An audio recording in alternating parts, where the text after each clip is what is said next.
Mes frères bien-aimés, par cette célébration empreinte de grandeur et de beauté, nous pénétrons ce soir dans ce que l'Église appelle depuis des siècles le Triduum pascal, 3 jours aussi intenses que décisifs, où nous ne lâcherons pas notre Seigneur Jésus-Christ, de manière à recueillir de ses lèvres et sur ses gestes la plus haute sagesse qui soit, avant que le froid de son tombeau nous empêche de l'entendre et de le voir bouger.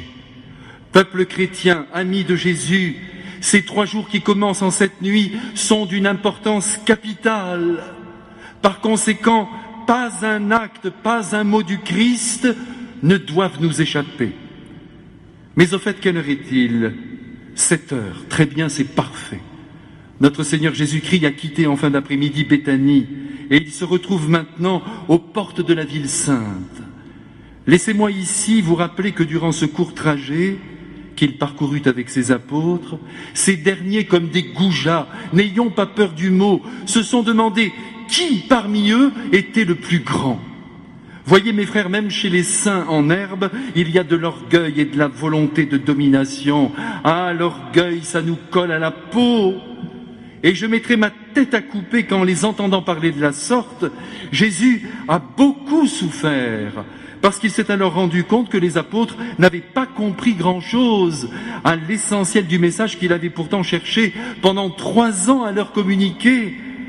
Mais Jésus, soyons rassurés, ne se décourage jamais, et 100 fois, pour ne pas dire 1000, il remet sur le métier son ouvrage.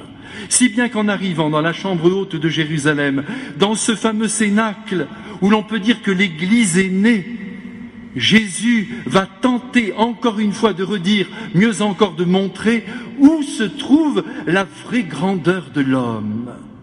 Nous voici donc dans ce cénacle devenu mythique, où le soir du Jeudi Saint fut célébrée non seulement la première Eucharistie du monde, et vous vous rendez compte ce que cela représente, mais où furent aussi ordonnés prêtres et évêques les 12 apôtres, sans doute en présence de la Sainte Vierge et des Saintes Femmes, mais quel cadeau, qui habituellement se tenait durant la Pâque, pas très loin des hommes, dans la pièce à côté.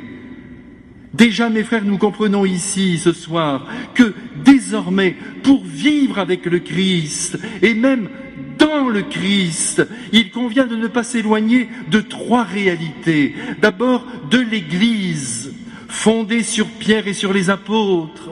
Là où est le Christ, là sont les apôtres, et donc là où est le pape et les évêques en communion avec lui, le Christ n'est pas loin.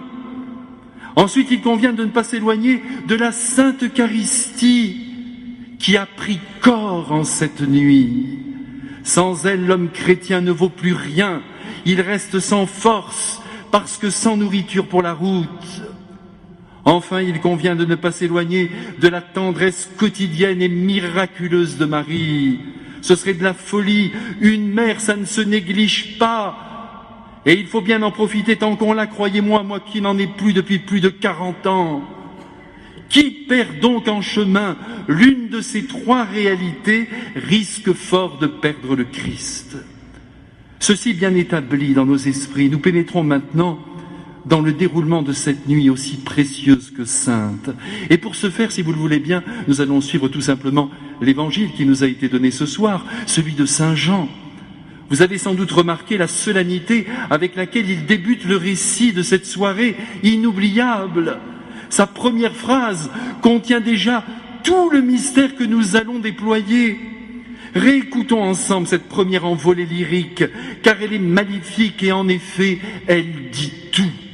Sachant que l'heure était venue pour lui de passer de ce monde à son Père, Jésus, ayant aimé les siens qui étaient dans le monde, les aima jusqu'au bout. Mes frères, ce verset, incandescent de lumière, nous apprend que le Christ savait que sa mort était imminente, sachant que l'heure était venue pour lui de passer de ce monde à son Père. Notre Seigneur savait donc qu'il allait passer de ce monde à l'autre, de la terre au ciel, du fini à l'infini, mais qu'avant de partir, il se devait de manifester au grand jour l'amour fou qu'il portait à ceux que saint Jean appelle les siens, c'est-à-dire à ses enfants engendrés à la fois par le baptême, autant dire à vous et à moi. Si bien que nous pouvons affirmer que tout ce que Jésus va vivre durant cette soirée du Jeudi Saint va lui servir à nous prouver qu'il nous aime d'un amour démesuré et que cet amour, il a l'intention de l'exprimer jusqu'au bout. Mes frères, cette expression « jusqu'au bout » peut s'entendre de diverses manières. La langue grecque dans laquelle l'Évangile a été écrit autorise plusieurs interprétations. Et c'est parfait, car on n'épuise pas la parole de Dieu. Et les divers sens s'engendrent les uns les autres.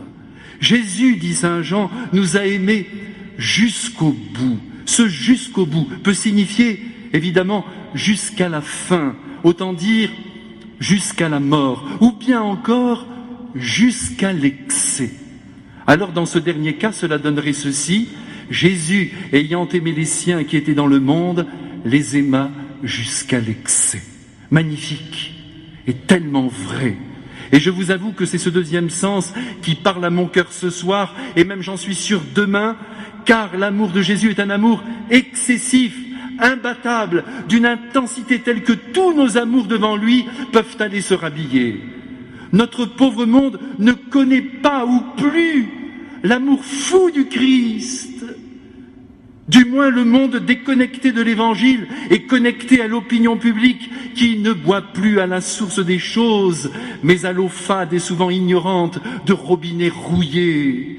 Adieu le Dieu d'amour, adieu la bonté du Christ, adieu la tendresse de Marie, adieu les martyrs remplis de douceur et de pardon sous le glaive assassin. C'est dire qu'aujourd'hui, mes frères, plus que jamais, le monde passe à côté de l'amour de Dieu, qui pourtant ne demande qu'à se répandre en chaque vie, que c'est triste. Toutefois, mes frères, là encore, soyons rassurés. Avec Dieu, rien n'est jamais perdu. Tout peut renaître. Et ce soir, nous voulons placer nos lèvres à la source pure du Saint-Évangile et boire à grandes gorgées l'amour excessif de Jésus. Profitons-en bien, car dans la foi, comme dans la vie, vous avez ceux qui en veulent et ceux qui n'en veulent pas. Vous avez le bébé qui tire sur le sein de sa mère pour ne pas perdre une goutte de lait et celui qui s'endort à moitié après la première sucée. Eh bien, ce soir, mes frères, nous allons tirer très fort sur le sein de Dieu, du côté du cœur, et nous allons savourer son amour et surtout ne pas en perdre un seul trait. Qu'importe ce que pense le monde, s'il veut se passer de Dieu, bien sûr ça nous fait de la peine, mais c'est son affaire.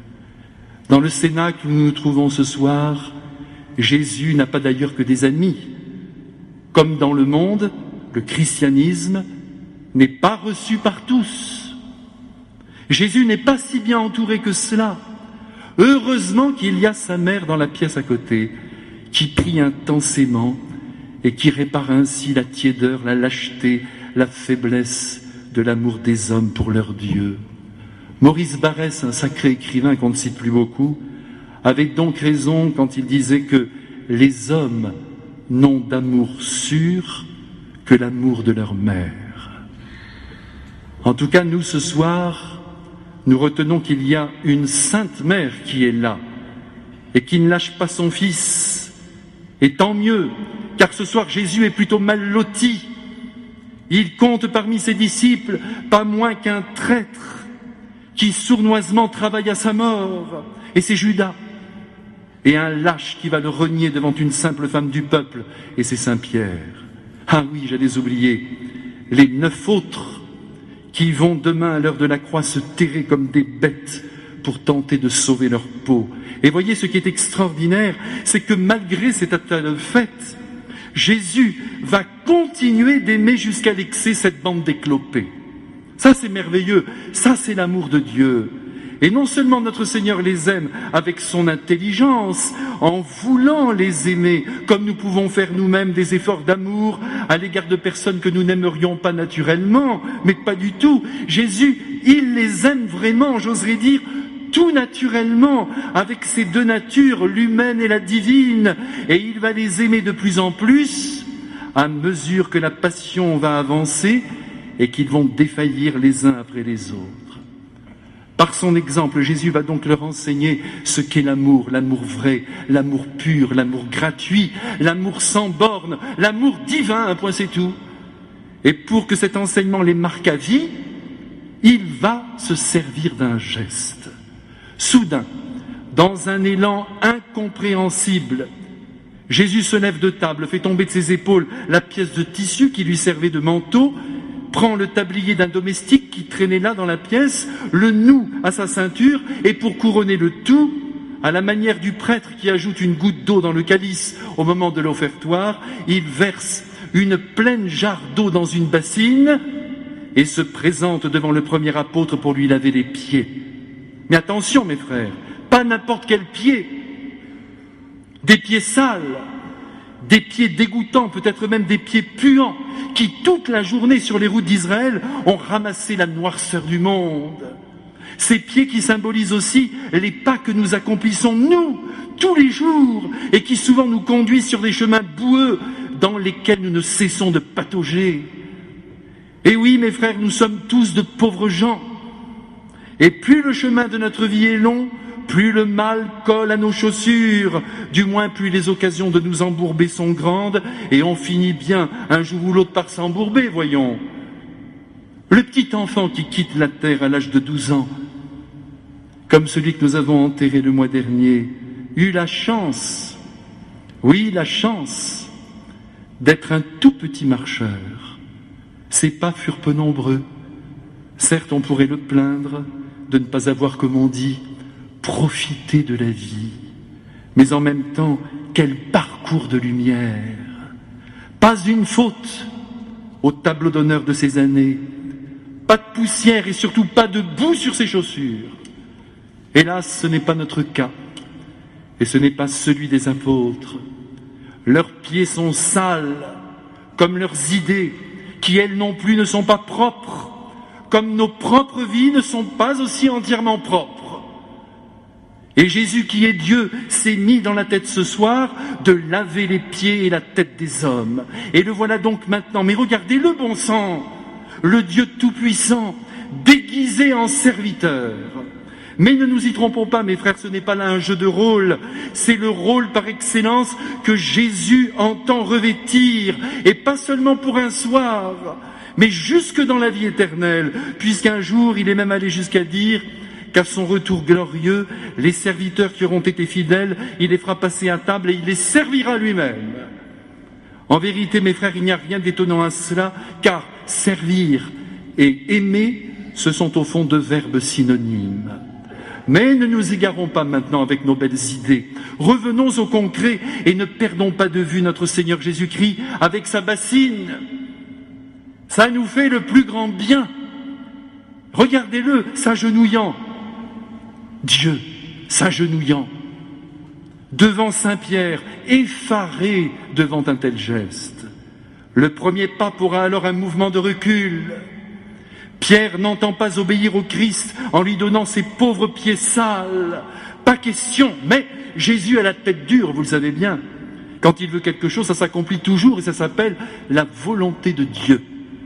Alors sans attendre, il va rétorquer à ce bon Saint-Pierre, « Pourquoi résistes-tu ? Pourquoi refuses-tu que je t'aime jusqu'à m'abaisser devant toi ? Pourquoi au fond es-tu si orgueilleux ? Pourquoi tant d'amour-propre ?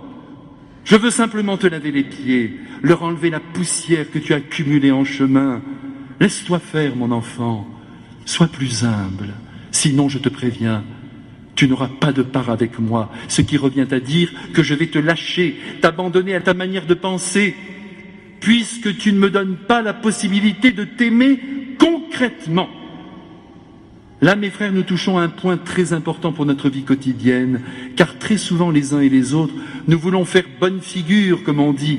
Nous ne voulons pas que notre entourage nous voie en position de faiblesse. N'est-ce pas que je vous dis la vérité ? Ah, nous sommes de grands dissimulateurs. Nous voulons toujours conserver la tête haute et ne dépendre de personne. Et à vouloir vivre dans cette apparence, on se prépare à mourir seul. Et pire encore, à ne jamais rencontrer l'amour. Si personne ne peut venir vous décrotter les pieds, c'est une image bien sûr, c'est-à-dire si vous prétendez vous suffire à vous-même, si vous croyez vous en sortir tout seul, et qu'en plus de cela vous cachez vos faiblesses intérieures, comment voulez-vous qu'une main surgisse pour vous laver, pour vous soulager, pour vous consoler, pour vous aimer? Mais c'est impossible. Par conséquent, qui en ce moment se dit qu'il n'est pas aimé, qu'il n'attire pas l'amour, que personne ne veut de lui ou d'elle, doit se demander s'il laisse approcher les êtres en leur faisant comprendre qu'il a besoin d'eux. Vous savez, mes frères bien-aimés, depuis des années, je cherche une définition exacte de l'amour. Il y en a des milliers, pour ne pas dire des millions. Elles sont toutes incomplètes, mais il y en a une que j'aime par-dessus tout et qui dit parfaitement, je crois, ce qu'est l'amour. C'est André Malraux qui me l'a soufflé. L'amour, affirmait-il, c'est dire à un être « tu m'es nécessaire ». Et oui, si l'autre qui est devant moi ne m'est pas nécessaire, qu'il s'agisse de Dieu ou d'une personne humaine, comment voulez-vous que Dieu ou cette personne ne vous réponde pas « Bon, je vois que tu n'as pas besoin de moi, je n'ai rien à t'apporter, tu fais le caïd, eh bien, continue ta route, l'amour n'est pas possible ». En revanche, mes frères, maintenant, regardons bien comment va réagir Saint Pierre, qui lui a tout compris, car il aime tellement le Christ que malgré la honte qu'il ressent à lui donner son pied sale, quand Jésus va lui dire « Eh bien, écoute, puisque tu te bloques comme ça, c'est fini entre nous », Jésus lui est tellement nécessaire qu'il ne peut qu'ajouter « Allez, vas-y, maître, alors lave-moi tout entier, les mains, la tête et tout ce que tu voudras ». Ici, en l'entendant, il me semble que Jésus a dû rire dans sa barbe, avant qu'il n'envoie cette belle réponse « Mais tu as déjà pris ton bain, mon Pierre. Je n'ai pas besoin de te laver tout entier. Tu es pur, crois-moi. Je veux simplement te montrer jusqu'où l'amour doit aller pour pouvoir se vivre et qu'il n'y a rien de dégradant, ni pour toi, ni pour moi, au fait que je te lave les pieds. C'est de l'amour pur, c'est tout. » Cependant, à ce moment-là, le visage de Jésus a dû s'assombrir, en pensant à son fils Judas, qui, lui, affirmera-t-il, n'est pas pur. À ce propos, mes frères, nous apprenons de la bouche même du Christ que la pureté, pour lui, n'est pas une affaire charnelle, mais une affaire de fidélité. Ça vaut d'ailleurs pour l'amour, comme ça vaut pour l'amitié. Le cœur impur, c'est le cœur sournois, le cœur qui magouille, c'est le cœur qui calcule, c'est le cœur qui, à froid et sans état d'âme, trahit. Quand le comprendrons-nous? Enfin, Jésus se relève et très simplement enlève son tablier, remet sur ses épaules la pièce de tissu qui lui servait de manteau et tire la conclusion pour l'édification de l'ensemble de l'humanité au cas où nous n'aurions pas encore compris. Vous dites que je suis le Maître, le Seigneur, le Messie, le Fils du Dieu vivant, l'envoyé du Père, et vous avez entièrement raison. Et c'est justement parce que je suis le Maître de l'univers que je vous demande, à vous qui avez été créés à la ressemblance de Dieu, de vous aimer les uns les autres le plus concrètement possible, avec votre belle blouse de serviteur que vous avez reçue au jour de votre baptême. Et cette année, pour que vous le compreniez bien, dit le Christ, je vous ai envoyé un Saint Pierre, à qui le nom de François va comme un gant, et qui, d'une manière nouvelle et inattendue, va vous montrer et vous dire ce que le ciel attend de la terre. Vous pouvez lui faire confiance, car je vois que depuis le mercredi 13 mars, lui aussi a enfilé son tablier d'amour avec l'intention de vous servir et de vous apprendre à servir. Donc, mes enfants, nous dit le Christ en cette nuit sainte, apprenez de moi à aimer comme moi, jusqu'au bout, c'est-à-dire jusqu'à l'excès, et le plus concrètement possible, sinon vous n'êtes pas digne de votre nom de chrétien. Amen.